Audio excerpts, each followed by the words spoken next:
Getting this one question wrong in a job interview is like bringing a knife to a gunfight, and most people don't even realize they're unarmed. If you've ever stumbled through that dreaded question, so what are your salary expectations? Then buckle up, because in this video, I'm going to give you the exact words to say, the psychology behind them, and how to avoid sabotaging yourself. Most people get this wrong. By the end of this video, you won't be one of them. My name is Stephen Kofer. If it's your first time here, then it's great to meet you. If you're returning, then it's good to see you again. Thanks for supporting the channel. Here's the deal. This one question, just one, can cost you thousands. You could be the perfect candidate, nail the interview, got the skills, but answering this wrong, and you're going to leave money on the table. Or worse, you could get ghosted. So what should you say when they throw this curveball at you? Let's break it down. Okay, so quick story. This is Jason. Applied for a project manager job at a major tech company. During the third round interview, they hit him with the classic, "What are your salary expectations?" Jason panicked. He blurted out a number, 85K. Decent, right? Wrong. He got the offer a week later, 85K right on the dot. 2 months in, a coworker he became close with told him, now same role, same experience, same responsibilities, but she was making 97K. That's $12,000 a year, just gone. Not because Jason wasn't worth it, but because he answered too soon. So let's talk about why they even asked this question. It's not always to trick you, but it can be. Sometimes they're just checking if you're in the same ballpark. Sometimes they want to save budget. Sometimes, they want to see if they can get top talent at a discount. Here's what not to do. Don't give a number right away. Don't say, "I'm looking around 60 to 70K," or "I'm open, but ideally something like 80K. And definitely don't say, "Whatever you think is fair." Because here's the truth. The person to say a number first usually loses. If you go too low, they're not going to correct you. If you go too high, you might knock yourself out of the running. And if you go vague, they'll think you don't know your value. So what do you say instead? Here's the line. Say this. "I'd prefer to learn more about the role and responsibilities first and understand the full compensation package. But if you have a range in mind, I'd be happy to hear it." That's it. Short, polite, and confident. It shows you're flexible, but not desperate. It puts the ball back into their court. 9 times out of 10, they'll share a range. That's your starting point. And if they insist on a number, you give a researched range, but not on your terms. Here's how to prep for that. Go to websites like Glassdoor or salary.com. Look up the average salary for your job title in your city or remote. Look at years of experience, industry, company size. Get a real sense of the market. Then take that number and aim a bit higher, about 10 to 20% higher, to leave room for negotiation. So instead of saying, "I want 70K, say, "Based on my research and experience level, roles like this typically pay between 75 and 85K. I'd be comfortable somewhere in that range, depending on the overall package and responsibilities." Boom. You sound prepared, professional, and you keep the door open for benefits, bonuses, equity, and all that extra stuff. But let's get real.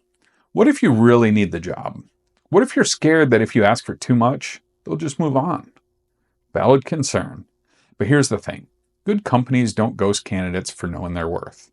If a company pulls away just because you ask for a fair salary, that's a red flag. You dodged a bullet. Now here's a challenge a lot of people face, especially if you're switching industries or you've been underpaid before. You might not know what to ask for. So here's a tip. Reverse engineer your number. What lifestyle do you want? What do you need to cover rent, bills, savings, plus a buffer? Let's say you need $4,000 a month after taxes.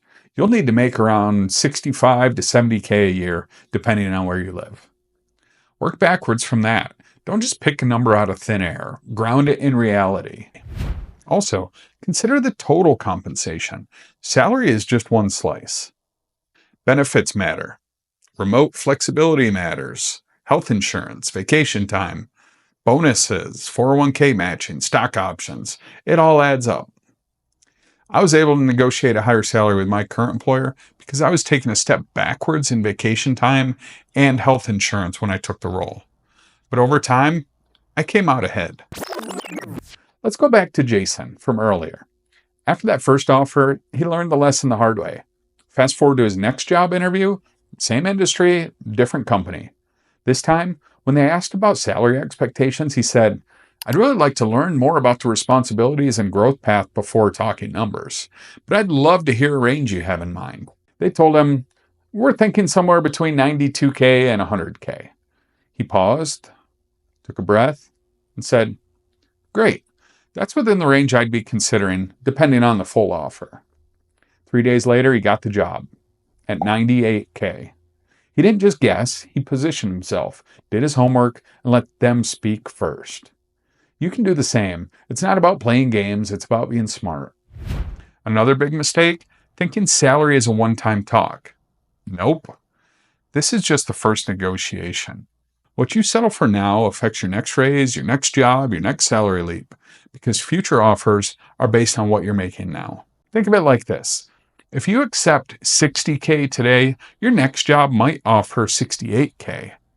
But if you accept 75K today, your next job might offer 85K.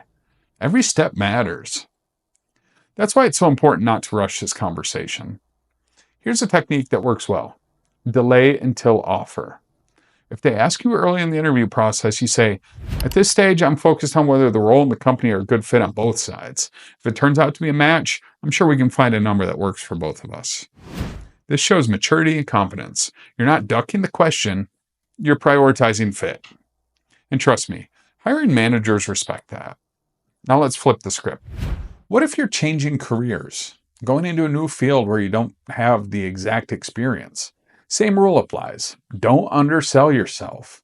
Say, "I'm transitioning into this field because I'm passionate about it and I've developed relevant skills. While I'm new to this specific title, I bring X years of relevant experience and I've done my research. Roles like this typically range from X to Y, and I'd be aiming for something within that range depending on the full offer." You acknowledge the switch, show confidence, and still give a thoughtful, informed answer. Now let's talk psychology. When you avoid saying a number first, you're not being coy. You're being strategic. Anchoring bias is real. The first number said in a negotiation sets the tone. If they say 80K, you're probably going to land somewhere near it, even if you were thinking 100K. But if you say 80K first and they were thinking 95K, guess what? You just left 15K on the table. So always try to let them anchor first. Also remember this, silence is powerful. When they throw a number at you, don't react right away. Nod, think, and pause. This gives you space to consider and puts you in control. Say something like this, "Thanks for sharing that. Is that number flexible depending on the full package or performance?" It signals you're thoughtful, not impulsive. Let's do a quick recap before you wrap. 1. Don't say a number first. Try to get them to say their range. 2. If pressed, give a researched range, not a single number. 3. Delay the salary talk until after you've proven your value. 4. Think total compensation, not just salary. 5.